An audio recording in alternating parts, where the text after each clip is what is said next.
നമ്മുടെ ബൈക്ക് ഞാനിവിടെ കൊണ്ട് വെച്ചിട്ടുണ്ടായിരുന്നു. ഇതുണ്ടല്ലേ, ഇവിടം വരെ വണ്ടി ഇറങ്ങി വരും.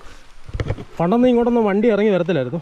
ഈ വരുന്ന ഇത് മേളിൽ കൂടെ വരുന്ന ഒരു വഴിയാണ്. പിന്നെ അതുകൂടാതെ താഴെ കൂടെ കയറി വരാൻ വഴിയുണ്ട്. പണ്ടൊന്നും ഈ വഴികളൊന്നും കറക്റ്റല്ലായിരുന്നു. പിന്നെ ഈ റബ്ബറൊക്കെ വെട്ടി ഇറക്കി പുതിയ റബ്ബർ വെച്ചപ്പം ഇങ്ങോട്ട് ലോറി ഇറക്കാൻ വേണ്ടിയിട്ടൊക്കെ വഴി റെഡിയാക്കിയതാണ്. ഇത് ശരിക്കും പറഞ്ഞാൽ ജോളി എന്ന് പറഞ്ഞൊരു ചേട്ടൻ്റെ പറമ്പാണ്. ജോളി ചേട്ടൻ എന്നാണ് ഞാൻ പണ്ട് വിളിച്ചുകൊണ്ടിരുന്നത്. അപ്പോൾ നമുക്കൊരു കാര്യം ചെയ്യാം. ബൈക്കിനകത്ത് ഞാൻ കോട്ട് കൊണ്ടുവന്നിട്ടുണ്ട്. കോട്ട് എടുത്തിട്ട് ഇട്ടിട്ട് ചെറുതായിട്ട് മഴ തൂളുന്നുണ്ട്. നേരെ കുന്നൂന്നിക്ക് വിടാം.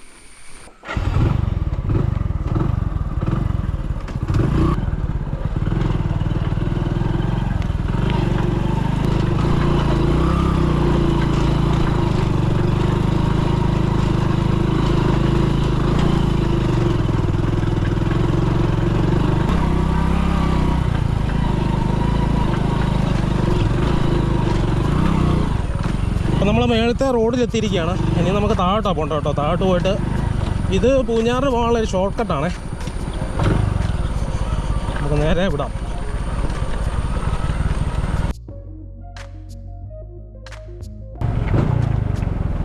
ഇതാണ് വഴി. ഇവിടുന്ന് വലത്തേക്ക് പോയി കഴിഞ്ഞാൽ ചേന്നാടാണ്. നമുക്ക് ഇടത്തോട്ടാണ് പോകേണ്ടത്. നമുക്ക് ഇടത്തോട്ട് പോകാം.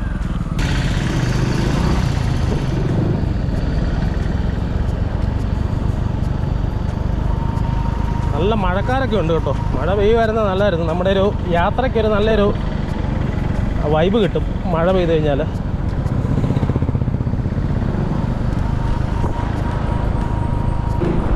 അപ്പോൾ ഈ റൂട്ടിൽ ഏകദേശം ഒരു 8 കിലോമീറ്ററോളം പോയി കഴിഞ്ഞാൽ നമുക്ക് ഈരാറ്റുപേട്ട സ്ഥലത്തെത്താൻ പറ്റും.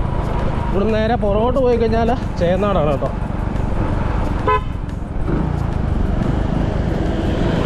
അപ്പം നമുക്ക് ഈ കാണുന്ന ഈ ജംഗ്ഷനിൽ നിന്ന് വലത്തേക്കാണ് തിരിയേണ്ടത്. വലത്തേക്ക് പോകുന്ന റൂട്ട് പൂഞ്ഞാറാണ്.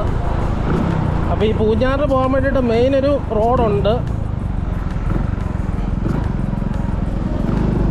ഈ റോഡ് നേരെ പൂഞ്ഞാറെത്തും. പക്ഷേ നമ്മളിവിടുന്ന് പൂഞ്ഞാറിന് നേരെ പോകുന്നില്ല. പൂഞ്ഞാറിന് 5 കിലോമീറ്റർ ഇന്നാലേ പൂഞ്ഞാറെത്തുള്ളൂ. പക്ഷേ നമുക്കിവിടുന്ന് ചെറിയൊരു ഷോർട്ട് ഉണ്ട് കേട്ടോ, ഇടത്തോട്ടുള്ള വഴി. ഈ വഴിയാണ് കയറേണ്ടത്. നമുക്കിത് വഴി കയറാം. ഇതൊരു ചെറിയ വഴിയാണ് കേട്ടോ. ഈ വഴി വന്നു കഴിയുമ്പോൾ ഇവിടെ തന്നെ ചെറിയൊരു പാലമുണ്ട്. ശരിക്കും ഒരു കാറിന് പോകാൻ പറ്റുന്നതിനെക്കൂട്ട് പാലമല്ല, ചെറിയൊരു പാലം. ഇപ്പോൾ മഴയൊക്കെ പെയ്ത് അത്യാവശ്യം നല്ല വെള്ളമായിട്ടുണ്ട്. ഈ കാണുന്ന നേരെ കാണുന്നുള്ള ഈ പാലത്തെ കൂടെയാണ് നമുക്ക് കയറി പോകേണ്ടത്. അതിന് ശരിക്കും കൈവരിയൊന്നുമില്ല. നമുക്ക് നേരെ കയറി പോകാം.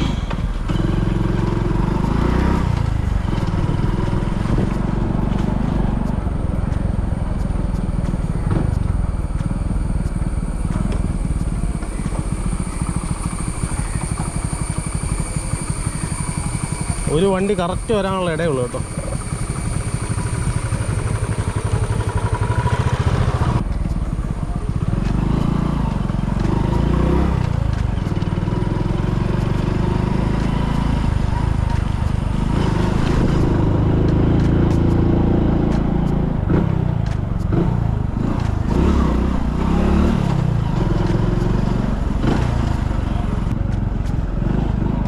അപ്പോൾ ഇപ്പോൾ എത്തി നിൽക്കുന്ന സ്ഥലം എന്ന് പറഞ്ഞാൽ നമ്മൾ പൂഞ്ഞാറ് പാലസിലാണ് എത്തിയിരിക്കുന്നത്. അതുകൊണ്ട് ഈ കാണുന്നതാണ് പൂഞ്ഞാറ് പാലസ് കേട്ടോ. മിക്കവാറും വീഡിയോസിലൊക്കെ വന്നിട്ടുള്ളൊരു പാലസാണിത്. ഇത് പൂഞ്ഞാറ് പാലസ്. ഇവിടെ നമ്മുടെ അമ്പലമുണ്ട് കേട്ടോ ഈ സൈഡിൽ. ഈ വഴി പോയി കഴിഞ്ഞാൽ മെയിൻ റോഡിലോട്ട് എത്താം. പക്ഷേ ഞാനിപ്പോൾ ഈ വലത്തോട്ടുള്ള ചെറിയൊരു വഴിയെ കൂടെയാണ് പോകുന്നത്. ഇത് ശരിക്കും എത്തിച്ചേരുന്നത് പറഞ്ഞാൽ ഇവിടെ ഒരു ഓട്ടോക്കളമുണ്ട്. ഓട്ടോക്കളത്തിൻ്റെ സൈഡിൽ കൂടെ ഒരു വഴിയിലാണ് നമ്മൾ എത്തുന്നത്. നമ്മൾ നേരെ അങ്ങോട്ട് വിടാം.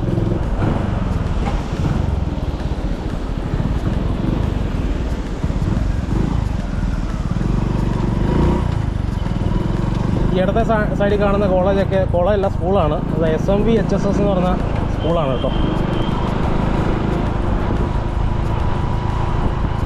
അപ്പം നമുക്കിനി ഇവിടുന്ന് ഒരു 3 കിലോമീറ്റർ ചെന്ന് കഴിഞ്ഞാൽ പൂഞ്ഞാറെത്താൻ പറ്റും. അതുപോലെ ദൂരെ കുറവാണ്. നമ്മൾ ആദ്യം കണ്ട നേരെയുള്ള വഴിയെ പോയി കഴിഞ്ഞാൽ ഏകദേശം 5 കിലോമീറ്ററോളം വരും.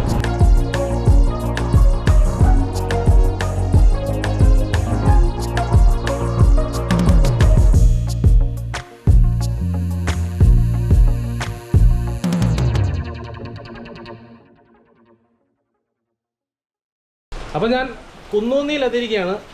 പൂഞ്ഞാറ്റിൽ നിന്ന് വന്നിട്ട് കുന്നൂന്നി എന്ന് പറഞ്ഞ ആ വഴിയിലേക്ക് തിരിഞ്ഞിട്ട് കുന്നൂന്നി എത്തി. വന്ന വഴിക്കെല്ലാം നല്ല മഴയായിരുന്നേ. ഇപ്പോഴും മഴ ഇങ്ങനെ പെയ്തുകൊണ്ടിരിക്കുകയാണ്. അപ്പോൾ ഇവിടെ കിഴക്കേക്കരയുള്ള ജാൻസ് ഊട്ടിച്ചേട്ടനല്ലേ, കിഴക്കേക്കരയുള്ള ജാൻസ് ഊട്ടിച്ചേട്ടൻ എന്ന് പറയുന്നൊരു ചേട്ടനാണ് ഇത് നടത്തുന്നതെന്നാണ് പറഞ്ഞത്. അതായത് വീടിൻ്റെ ഫ്രണ്ട് മുഴുവൻ നല്ലപോലെ മരങ്ങളൊക്കെ വെച്ച് പിടിപ്പിച്ച് ഒരു ഉദ്യാനം പോലെ സെറ്റ് ചെയ്തിരിക്കുകയാണ്. നമുക്ക് സായാഹ്നത്തിലൊക്കെ വന്നിരുന്ന് ഒന്ന് ടൈം സ്പെൻഡ് ചെയ്യാൻ പറ്റുന്നൊരു അടിപൊളി സ്പോട്ടാണ് ഇപ്പോൾ കാണിക്കാൻ വേണ്ടി പോകുന്നത്. അപ്പോൾ ഇവിടുന്ന് ആ ജംഗ്ഷൻ, അതാണ് കുന്നൂന്നി ജംഗ്ഷൻ, കുന്നൂന്നി ടൗൺ അല്ലേ, ഇതാണ് കുന്നൂന്നി ടൗണ്. ഈ കുന്നൂന്നി ടൗണിൻ്റെ അവിടുന്ന് ഇടത്തേക്ക് കയറിയിട്ട് വേണം അങ്ങോട്ട്, പാലം കയറിയിട്ട് വേണം അങ്ങോട്ട് പോകാൻ വേണ്ടിയിട്ട്. അപ്പോൾ എന്തായാലും നമുക്ക് അങ്ങോട്ട് പോകാം. ചെറുതായിട്ട് മഴ തോളുന്നുണ്ട്. അപ്പോൾ ഇതാണ് രാജചേട്ടനാണ് എനിക്ക് അങ്ങോട്ടുള്ള സ്ഥലം പറഞ്ഞു തന്നത്, റൂട്ട് പറഞ്ഞു തന്നത്. രാജചേട്ടൻ ഇവിടെ മഴയായിട്ട് നിൽക്കുക. രാജചേട്ടൻ ബൈക്ക് ഇതാ കേട്ടോ. രാജചേട്ടൻ ഇവിടെ മഴയായിട്ട് നിൽക്കുന്നുണ്ട്. രാജചേട്ടൻ പുല്ലൊക്കെ വെട്ടുന്ന ആളാണ്, മെഷീൻ വെച്ചിട്ട് പുല്ലൊക്കെ വെട്ടുന്ന ആളാണ്. അപ്പോൾ ഈ ലൊക്കാലിറ്റിയിലുള്ള, അതായത് നമ്മുടെ ഈ പൂഞ്ഞാർ ലൊക്കാലിറ്റിയിലുള്ള ആൾക്കാർക്ക് കാടൊക്കെ വെട്ടി തെളിക്കണമെന്നുണ്ടെങ്കിൽ രാജചേട്ടനെ വിളിച്ചാൽ മതി. രാജചേട്ടൻ്റെ ഫോൺ നമ്പർ രാജചേട്ടാ? 94 46 12 10 68. ഇതാണ് നമ്പർ. ഇത് എഴുതി കാണിക്കാനുള്ള സെറ്റപ്പ് ഇല്ലാത്തതുകൊണ്ട് ഇപ്പോൾ പറഞ്ഞു കേട്ടോ. അപ്പോൾ ഈ നമ്പറെ വിളിച്ചാൽ മതി. രാജചേട്ടനെ കിട്ടുന്നതാണ്. രാജചേട്ടൻ ഇപ്പോൾ പുല്ലൊക്കെ വെട്ടി നല്ല സെറ്റാക്കി തരുന്നതാണ്, മെഷീൻ വെച്ച് വെട്ടി തരും. ഓക്കെ, അപ്പോൾ എന്തായാലും കുറച്ച് നേരം കൂടെ ഇവിടെ വെയിറ്റ് ചെയ്യാം. വെയിറ്റ് ചെയ്തിട്ട് മഴയൊന്ന് കുറയുവാണെന്നുണ്ടെങ്കിൽ അങ്ങോട്ട് പോയിട്ട് കാര്യമുള്ളൂ. അല്ലെങ്കിൽ നമുക്ക് കറക്റ്റായിട്ട് വീഡിയോ എടുക്കാൻ പറ്റിയെന്ന് വരത്തില്ല. ചിലപ്പം ഈ മഴയൊക്കെ നനഞ്ഞ് ക്യാമറയും പിടിച്ച് ഭയങ്കര തൊല്ലയായിരിക്കും. എന്തായാലും നമുക്ക് കുറച്ച് നേരം കൂടെ വെയിറ്റ് ചെയ്യാം. മഴ ഇങ്ങനെ തകർത്ത് വീഴുക കേട്ടോ. ഇറങ്ങാൻ തുടങ്ങിയപ്പോഴത്തേന് ഇതാണ്ട് നല്ല മഴ തകർത്ത് വീഴുവാണ് കേട്ടോ. നമ്മുടെ ബൈക്ക് പിടിക്കുന്ന ശരിക്കും നനയുന്നുണ്ട് കേട്ടോ. നല്ല മഴ പെയ്തുകൊണ്ടിരിക്കുക. അപ്പോൾ ഞാനിതന്നെ വണ്ടി ഇവിടെ വെച്ചിട്ട് പതുക്കെ ആ ജംഗ്ഷൻ വരെ ഒന്ന് പോവാണ്. നമുക്ക് ആ ഒരു ലൊക്കേഷനിലോട്ട് പോകാനുള്ള ആ റൂട്ട് ഒന്ന് കാണിക്കാൻ വേണ്ടിയിട്ടാണ് ഞാൻ കുടയൊക്കെ എടുത്തിട്ടുണ്ട് കേട്ടോ. അപ്പോൾ ഇതാണ് നമ്മുടെ കുന്നൂന്നി ടൗൺ കേട്ടോ. കുന്നൂന്നി ടൗണ് മഴ ഇങ്ങനെ തകർത്ത് പെയ്യുവാണ്.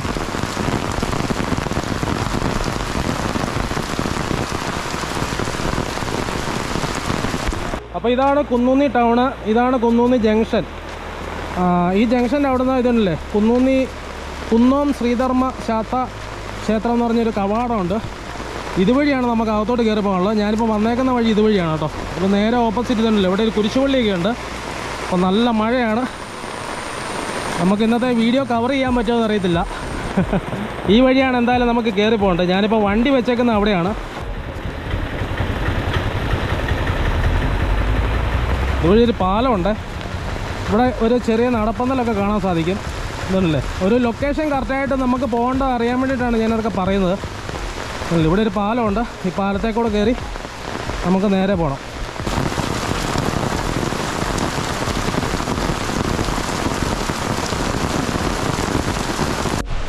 അപ്പോൾ ഗൈസ്, ഞാൻ ആ പറഞ്ഞ ലൊക്കേഷനിൽ എത്തിയിരിക്കുകയാണ്. ഇതാണ് ജാൻസ് കുട്ടിച്ചേട്ടൻ. ഈ വീടിൻ്റെയൊക്കെ ഈ ഫാമിൻ്റെ മൊത്തം ഓണറാണ് ഇവിടെ നിൽക്കുന്നത്, ജാൻസ് കുട്ടിച്ചേട്ടൻ. ജാൻസ് കുട്ടിച്ചേട്ടാ നമസ്കാരം. ഞാൻ വന്ന സമയം ഇച്ചിരി മഴയായിപ്പോയി, അതുകൊണ്ട് ജാൻസ് കുട്ടിച്ചേട്ടൻ ഏതായാലും ഇറങ്ങി വരാൻ പറ്റത്തില്ല. ജാൻസ് കുട്ടിച്ചേട്ടൻ എന്നോട് ഇവിടുത്തെ വീഡിയോ ഒക്കെ എടുത്തോളാൻ പറഞ്ഞു, സ്ഥലത്തിൻ്റെയൊക്കെ. അപ്പോൾ ഞാൻ ഒന്ന് വെളിയിൽ പോയിട്ടൊക്കെ വീഡിയോ ഒക്കെ ഒന്ന് എടുത്തിട്ട് വരാം. ഓക്കെ, താങ്ക്സ് കേട്ടോ. ഓക്കെ. അപ്പോൾ ഗൈസ്, ഇതാണ് നമ്മുടെ ജാൻസ് കുട്ടിച്ചേട്ടൻ്റെ വീട്. ജാൻസ് കുട്ടിച്ചേട്ടനും ജാൻസ് കുട്ടിച്ചേട്ടൻ്റെ മകനാണ് അരുൺചേട്ടനും കൂടിയാണ് ഈ വീടിന് ചുറ്റുമായിട്ട് മൊത്തത്തിൽ ഇതുണ്ടല്ലേ പുല്ലൊക്കെ വെച്ച് പിടിപ്പിച്ച് മീൻകളമൊക്കെ സെറ്റ് ചെയ്ത് വെച്ചിരിക്കുകയാണ്. അതുകൂടാതെ തന്നെ ഇവിടെ കാണാനുള്ളൊരു പ്രധാന അട്രാക്ഷൻ എന്ന് പറഞ്ഞാൽ ഈ വീടിൻ്റെ ഫ്രണ്ടിൻ്റെ ആ റോഡിലെല്ലാം നല്ല മരങ്ങളാണ് വെച്ച് പിടിപ്പിച്ചേക്കുന്നത്. നമുക്ക് ശരിക്കും പറഞ്ഞാൽ ഫാമിലിയായിട്ട് വന്നിട്ട് ഒരു സായാഹ്നത്തിലൊക്കെ കുറച്ച് സമയം സ്പെൻഡ് ചെയ്യാൻ പറ്റുന്ന രീതിയിൽ ഒരു ഉദ്യാനം പോലെയാണ് ജാൻസ് കുട്ടിച്ചേട്ടൻ ഇത് സെറ്റ് ചെയ്ത് വെച്ചിരിക്കുന്നത്. പിന്നെ ഈ സൈഡിലൊക്കെ കുളങ്ങളൊക്കെ സെറ്റ് ചെയ്തിട്ടുണ്ട്. ഇപ്പോൾ ജാൻസ് കുട്ടിച്ചേട്ടൻ അവിടെ മഴ ആയതുകൊണ്ട് അകത്തിരിക്കുക, സിറ്റൗട്ടിലുണ്ട്. ഞാൻ പറയുന്നതെല്ലാം ജാൻസ് കുട്ടിച്ചേട്ടൻ കേൾക്കുന്നുണ്ട്. മഴ ആയതുകൊണ്ട് നമുക്ക് ഇറങ്ങാൻ പറ്റത്തില്ല. അതുകൊണ്ട് എന്നോട് വീഡിയോ എടുത്തോളാൻ പറഞ്ഞു. അതുകൊണ്ട് ഞാൻ ഈ വീടിൻ്റെ കോമ്പൗണ്ടൊക്കെ ഒന്ന് ചുറ്റിക്കറങ്ങി വീഡിയോ എടുക്കാൻ വേണ്ടിയിട്ട് തീരുമാനിച്ചു. അപ്പോൾ ഇതുണ്ടല്ലേ, ഇവിടെ വന്നു കഴിയുമ്പം ഞാൻ കുറച്ച് മുമ്പ് അമ്മ വീട്ടിൽ പോയപ്പോൾ പറഞ്ഞില്ലായിരുന്നു ഒരു പനിനീർ ചാമ്പ നിൽക്കുന്നത്. ഇതുപോലെ ഒരു പനിനീർ ചാമ്പ എൻ്റെ അമ്മ വീട്ടിലുണ്ടായിരുന്നേ. അത്യാവശ്യം നല്ല വലിപ്പമുള്ളൊരു പനിനീർ ചാമ്പയായിരുന്നു. ഇതുണ്ടല്ലേ, ഇവിടെ കിണറിൻ്റെ അവിടെയൊക്കെ ഇതുണ്ടല്ലേ നമ്മുടെ ബഫലോ ഗ്രാസ് ഒക്കെ വെച്ചിട്ട് സെറ്റ് ചെയ്തിരിക്കുകയാണ്. ഫുള്ള് പുല്ലെല്ലായിട്ട് നല്ല സെറ്റാണ്. ശരിക്കും പറഞ്ഞാൽ ഇവിടെ ഒരു പ്ലാസ്റ്റിക്കിൻ്റെ അംശം പോലും ഇവർ യൂസ് ചെയ്തിട്ടില്ല. ഫുള്ളെല്ലാം പുല്ലെല്ലാം വെച്ച് നല്ല അടിപൊളിയായിട്ട് വെച്ചിരിക്കുകയാണ്. പിന്നെ ഇങ്ങോട്ട് കയറി കഴിഞ്ഞാൽ കുറച്ച് കുളങ്ങളാണേ. ഇതുണ്ടോ, ഇതിൻ്റെ അകത്തെല്ലാം മീനൊക്കെ ഉണ്ട്. ഇതുണ്ടല്ലേ, ഞാൻ വന്നപ്പോഴത്തേനും കുറച്ച് മീൻ ഇതിൻ്റെ അകത്തുനിന്ന് ഇതുണ്ട്. ഇതിന് ചുറ്റിനും പുല്ലൊക്കെ വെച്ച് പിടിച്ചേക്കുന്നത് കാണാൻ നല്ല ഭംഗിയാണ്. ശരിക്കും പ്രകൃതിദത്തമായിട്ട് ഒരു സ്വമേധയാ ഒരു കുളം ഉണ്ടായ രീതിയിലാണ് ഇവിടെ കുളം സെറ്റ് ചെയ്തിരിക്കുന്നത്. അതായത് ആർട്ടിഫിഷ്യൽ ആയിട്ടുള്ള കാര്യങ്ങളൊന്നും ഇവിടെ ചെയ്തിട്ടില്ല. ഇതുണ്ടല്ലേ, ഇനി ഇങ്ങോട്ടൊരു കുളമുണ്ട്. ഇതിനകത്തെല്ലാം മീനുണ്ട് കേട്ടോ. ഇതുണ്ടോ, ഇവിടെയും കുളമുണ്ട്.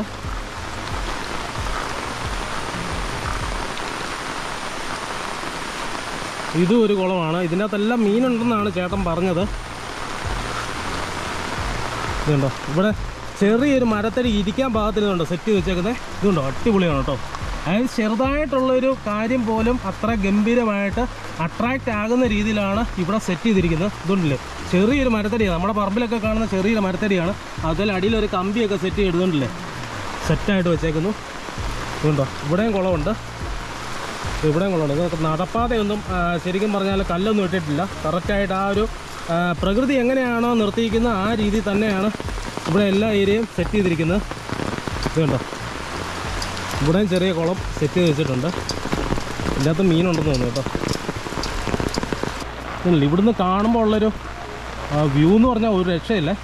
നമ്മുടെ ഈ നേരെ മേളിൽ കാണുന്ന ഈ ഒരു മല എന്ന് പറഞ്ഞാൽ നമ്മുടെ മുതുകോര മലയാണ്. മുതുകോര മലയുടെ താഴ്വാരമായിട്ട് വരും നമ്മുടെ ഈ വീടും ലൊക്കേഷനും ഇരിക്കുന്നത്. പിന്നെ ഇവിടെ നമുക്ക് കാണാൻ പറ്റുന്ന ഒരു പ്രധാന അട്രാക്ഷൻ എന്ന് പറഞ്ഞാൽ ഇതുണ്ട്. ഈ മതിൽ ചെയ്തേക്കുന്നതാണ്. ഇത് ഫുള്ള് ഓടടുക്കി വെച്ചേക്കുന്നതാണ്. ഓടടുക്കി വെച്ചിട്ടാണ് ഈ മതിൽ ഇവിടെ സെറ്റ് ചെയ്തിരിക്കുന്നത്. ഇതുണ്ടോ, ഫുള്ള് നമ്മളെങ്ങും കാണാത്ത ഒരു രീതിയാണ്. അതായത് ഇച്ചിരി വ്യത്യസ്തമായിട്ട് എന്തെങ്കിലുമൊക്കെ ചെയ്യണം എന്നുള്ള ആഗ്രഹത്തോട് ചെയ്തതാണ്.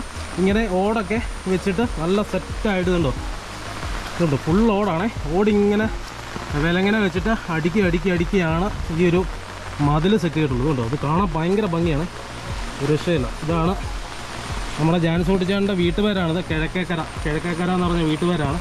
ഇതിൻ്റെ ഫ്രണ്ടിലെല്ലാം മരങ്ങൾ വെച്ച് പിടിപ്പിച്ചിട്ടുണ്ട്. അതിനെക്കുറിച്ചുള്ള കൂടുതൽ കാര്യങ്ങൾ നമുക്ക് ചേട്ടനവിടെ ഇരിപ്പുണ്ട്. ചേട്ടനോട് പോയിട്ട് ചോദിക്കാം. എന്തായാലും നമുക്ക് ഈ വീടൊന്ന് ചുറ്റിക്കറങ്ങി കാണാം. ഇതാണ് ജാൻസൂട്ടിച്ചാൻ്റെ വീട്. ജാൻസൂട്ടിച്ചാൻ്റെ മകനും അരുൺ കൂടിയാണ് ഇതെല്ലാം സെറ്റ് ചെയ്തെടുത്തിരിക്കുന്നത്. അപ്പോൾ ഇതാണ് അരുൺചേട്ടാ നമസ്കാരം. ഇത് ജാൻസൂട്ടിച്ചേട്ടൻ. അപ്പോൾ ഞാൻ വന്ന സമയം മോശമായി പോയല്ലേ, മഴയായിപ്പോയി. നിങ്ങൾ രണ്ടുപേരും കൂടിയാണ് ഇതെല്ലാം ഫുള്ള് സെറ്റ് ചെയ്ത് എടുത്തേക്കുന്നത്. ഈ മരങ്ങളൊക്കെ വെച്ച് പിടിപ്പിച്ചിട്ട് ഏകദേശം എത്ര നാളായി ഇപ്പം? ഫ്രണ്ടിലത്തെ അതൊക്കെ 20 വർഷത്തോളമായി. അതിന് മുമ്പേ തന്നെ ഇങ്ങനെയൊക്കെ ചെയ്യണം എന്നുള്ള പ്ലാനിങ് ഉണ്ടായിരുന്നല്ലേ, അതോ? ഉണ്ട്. ഓക്കെ. ഇവിടെ ചുറ്റിനും എല്ലാം കുളങ്ങളെല്ലാം ഇട്ടിട്ടുണ്ടല്ലേ, കുളങ്ങളെല്ലാം ചെയ്തിട്ടുണ്ടല്ലേ, എല്ലാം മീനിനെ ഇട്ടിട്ടൊക്കെ ഉണ്ടല്ലേ? അതെ അല്ലേ, ജയന്റ് ഗൗരാമി അല്ലേ? ഓക്കെ. ബ്രീഡിംഗ് ആണല്ലേ. ഇത് വെളിയിലേക്ക് വിൽപ്പനയായിട്ട് അങ്ങനെയൊക്കെ ചെയ്യുന്നുണ്ടോ, അതോ നമ്മളൊരു ഡെക്കറേഷൻ? കൊറിയർ സർവീസ് ഇല്ല. ഓക്കെ. ചെയ്യുന്നതാണ്. ഇതിനോടൊരു ആഗ്രഹം തോന്നിയിട്ട് ചെയ്യുന്ന. ഓക്കെ. ഇപ്പം എന്ത് ചെയ്യുക അരിഞ്ചേട്ടൻ? ഇപ്പം മെയിൻ ഫാമാണ്, പിന്നെ അല്ലാതെ കുളത്തിൻ്റെ വർക്ക് ചെയ്യുന്നുണ്ട്. ഓക്കെ.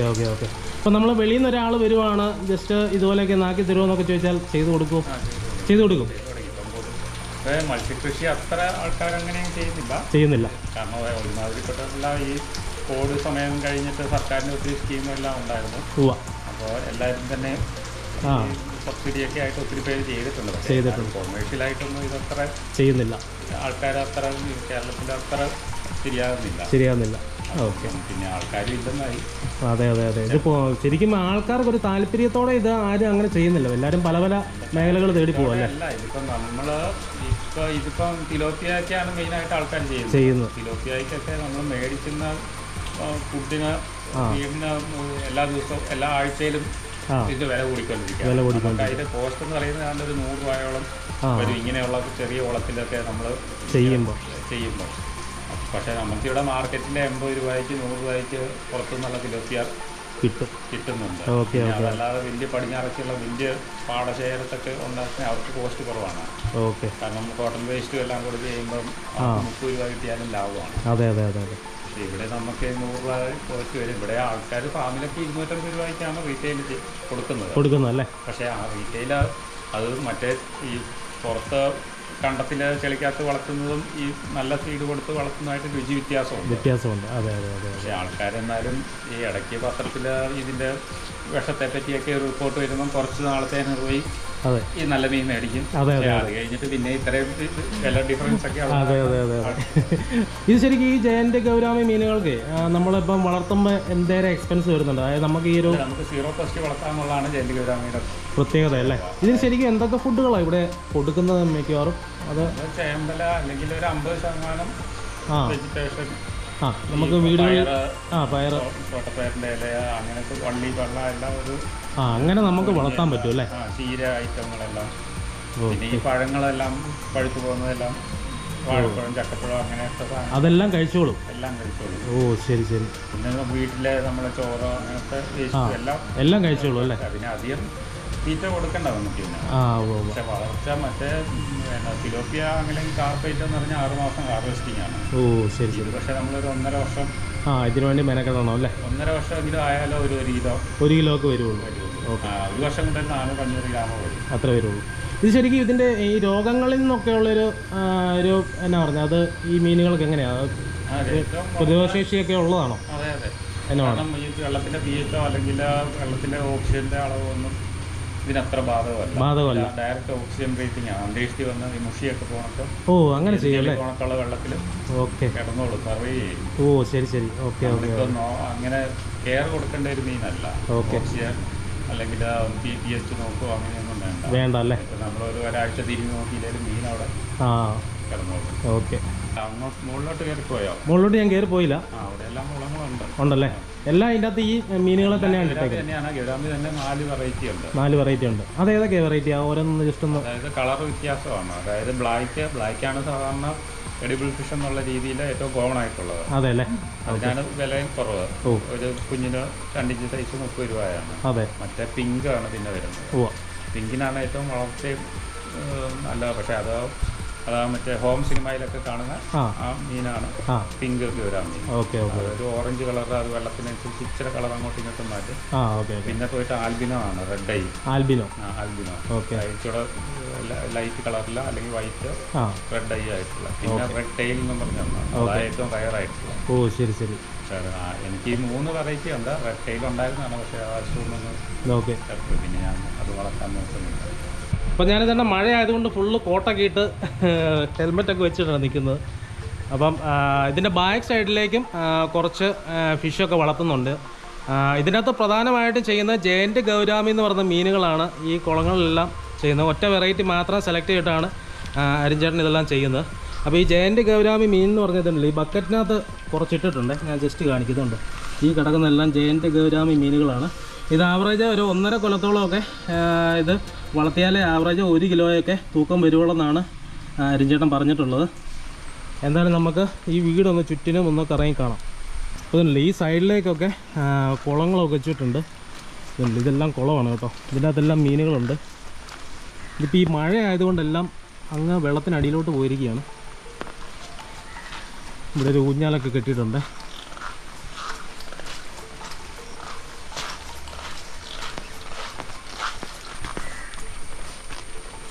അതുകൊണ്ട് ഇവിടെ എല്ലാം പുല്ലാണ്. ശരിക്കും ആർട്ടിഫിഷ്യലായിട്ട് ഒരു സംഭവം ഇവിടെ ചെയ്തിട്ടില്ല. ഫുള്ള് നമ്മുടെ ശരിക്കും പറഞ്ഞാൽ ബഫലോ ഗ്രാസ് ഉണ്ടല്ലോ, ഈ പറമ്പിലൊക്കെ കാണുന്ന സാധനം, അത് വെച്ച് തന്നെ നല്ല സെറ്റായിട്ട് വെച്ച് പിടിപ്പിച്ചിരിക്കുകയാണ്.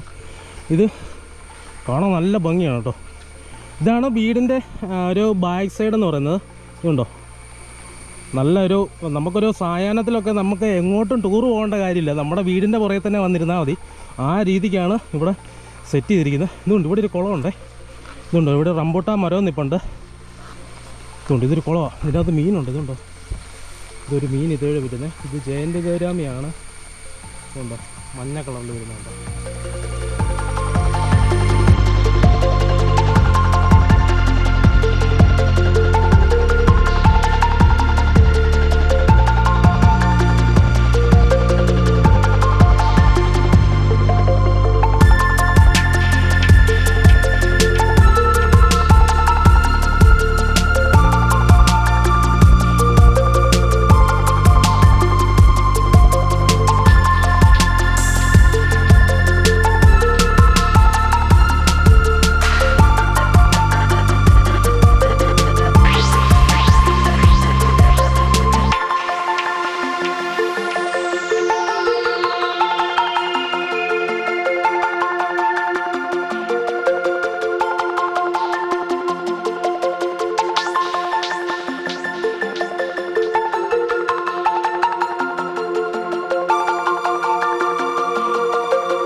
ഏതാണ്ട് അകത്ത് വീട്ടിലെല്ലാം കയറിയിട്ട് വീഡിയോ ഒക്കെ എടുത്തു കഴിഞ്ഞു. മീനിൻ്റെ എല്ലാം കുറേ കുളങ്ങളുടെ എല്ലാം വീഡിയോ എടുത്തു.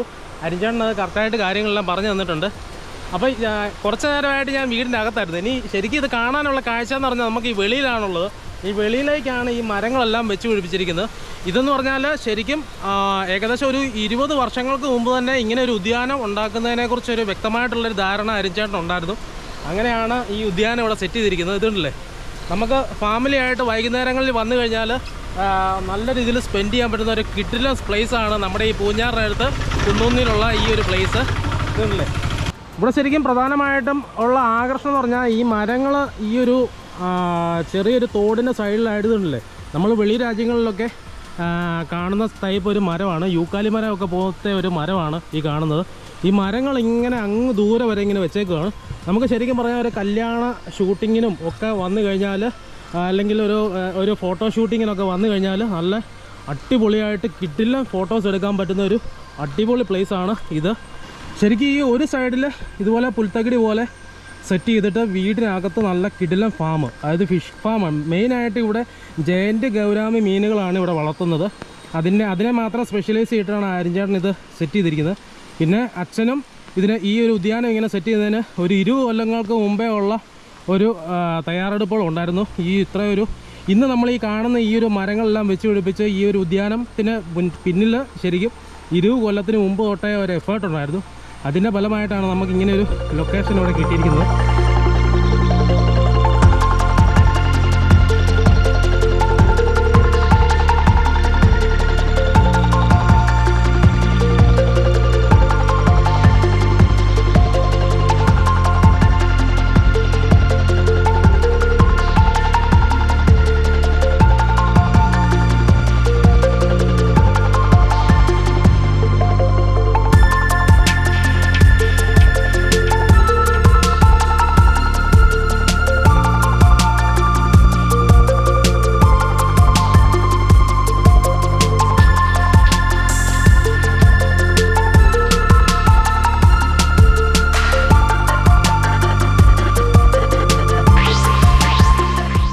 ഞാൻ ഓടി നടന്ന് നമ്മുടെ ഈ ലൊക്കേഷൻ എല്ലാം തിരിഞ്ഞ് ഞാൻ ഫുൾ വീഡിയോ ഒക്കെ കവർ ചെയ്തു. ഇപ്പോൾ നല്ല പെരുമഴ പെയ്തുകൊണ്ടിരിക്കുകയാണ് കേട്ടോ. അപ്പം നിങ്ങൾ ഫാമിലി ആയിട്ടൊക്കെ വന്നു കഴിഞ്ഞാൽ ഈസി ആയിട്ട് നമ്മുടെ കാറിൽ തന്നെ വന്ന് കുറച്ച് സമയം സ്പെൻഡ് ചെയ്തിട്ട് പോകാൻ പറ്റുന്ന രീതിയിലാണ് ഇവിടെ അരിഞ്ചേട്ടൻ്റെ അച്ഛനും കൂടെ ഈ ഒരു വീടും അതിൻ്റെ പരിസരവും എല്ലാം ക്രമീകരിച്ചിരിക്കുന്നത്. നിങ്ങൾക്ക് എപ്പോൾ വേണമെങ്കിലും ഇവിടെ വന്ന് ടൈം സ്പെൻഡ് ചെയ്യാവുന്നതാണ്. അപ്പോൾ ഇന്നത്തെ വീഡിയോ എന്ന് പറഞ്ഞാൽ നമ്മുടെ ഈ ജയൻറ്റ് ഗൗരാമി മീനിനെ വളർത്തുന്ന ഈ ഒരു ലൊക്കേഷൻ ഒന്ന് പരിചയപ്പെടുക എന്നുള്ള ഉദ്ദേശത്തോടു കൂടി മാത്രമാണ് ഞാനിവിടെ വന്നത്. അപ്പോൾ നിങ്ങൾക്ക് എല്ലാവർക്കും ഇന്നത്തെ വീഡിയോ ഇഷ്ടമായെന്ന് വിചാരിക്കുന്നു. ചാനലിലെ വീഡിയോസും ഒക്കെ എല്ലാവർക്കും ഇഷ്ടമാകുന്നുണ്ടെങ്കിൽ ചാനലൊന്ന് ലൈക്ക് ചെയ്യുക, ഷെയർ ചെയ്യുക, സബ്സ്ക്രൈബ് ചെയ്യുക. മറ്റൊരു വ്യത്യസ്തമായിട്ടുള്ള വീഡിയോയുമായിട്ട് നമുക്ക് വീണ്ടും കാണാം. Bye bye.